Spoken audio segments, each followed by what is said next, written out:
திருச்சிற்றம்பலம் சிவாய நம. இந்த நேரத்தை தவறு விட்டோம்னா கடனை அடைக்கவே முடியாது.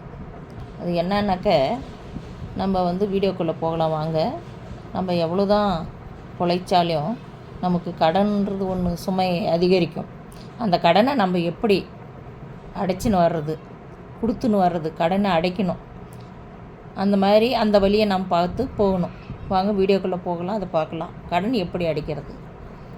கடன்களை அடைக்க உகந்த நேரம் விவாக முகூர்த்தம், பிரம்ம முகூர்த்தம், அபிஜித் முகூர்த்தம், லக்ன நிர்ணய முகூர்த்தம் என பல வகையான முகூர்த்தங்கள் உள்ளன.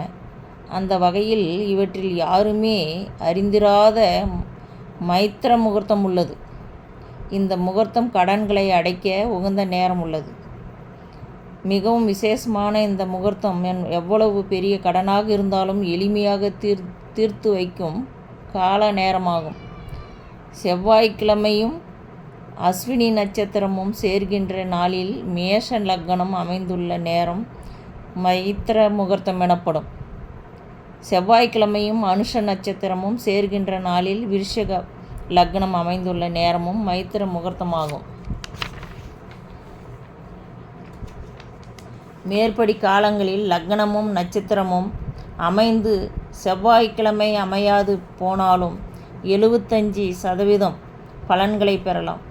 ஆனால் செவ்வாய்க்கிழமையும் சேர்ந்து அமைந்தால் நிச்சயமாக முழு பலன்களையும் பெறலாம்.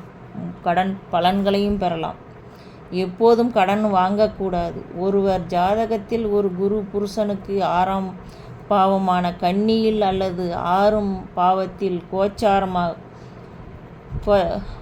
ரீதியாக பயணம் செய்யும்போது கடன் வாங்கக்கூடாது. குருதான் இருக்கும் வீட்டை வளர்ப்பார். எனவே 6ஆம் பாவத்தில் நிற்கும்போது கடனை வளர்த்திடுவார். குரு சர்ப்பகிரகங்களோடு சேர்ந்து நிற்கும்போது புதிய கடன்கள் வாங்கவோ அல்லது கடனை அடைக்கவோ முயற்சி செய்யக்கூடாது. 7.5 சனி, அஷ்டம சனி, அர்த்தம சனி ஆகிய நடைபெறும்போது கடன் வாங்க முயற்சி செய்யக்கூடாது. சந்திரன் பலமற்ற நாளில் கடன் வாங்கவும் முயற்சியில் இறங்கக்கூடாது. முக்கியமான செவ்வாய்க்கிழமையில் கடன் வாங்கவோ கூடாது.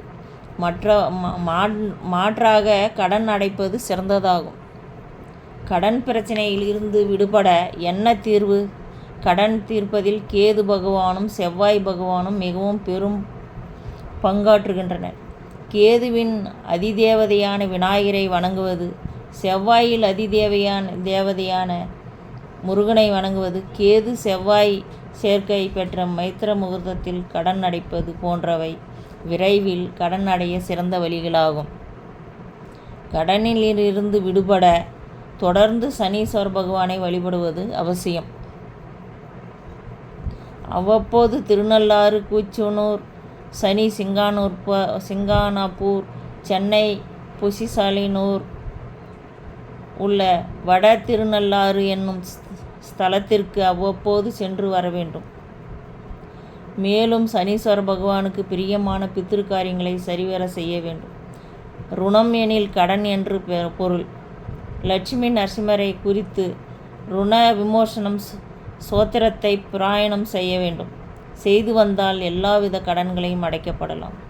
ருத்ரமூர்த்தியும் நரசிம்மரும் சேர்ந்த உருவமான ஸ்ரீ சர்வேஸ்வர மூர்த்தியை பிரதோஷ காலத்தில் முக்கியமாக ருண விமோசனம் பிரதோஷ காலம் வழிபட தீராத கடனும் தீரும். திருச்சிற்றம்பலம்.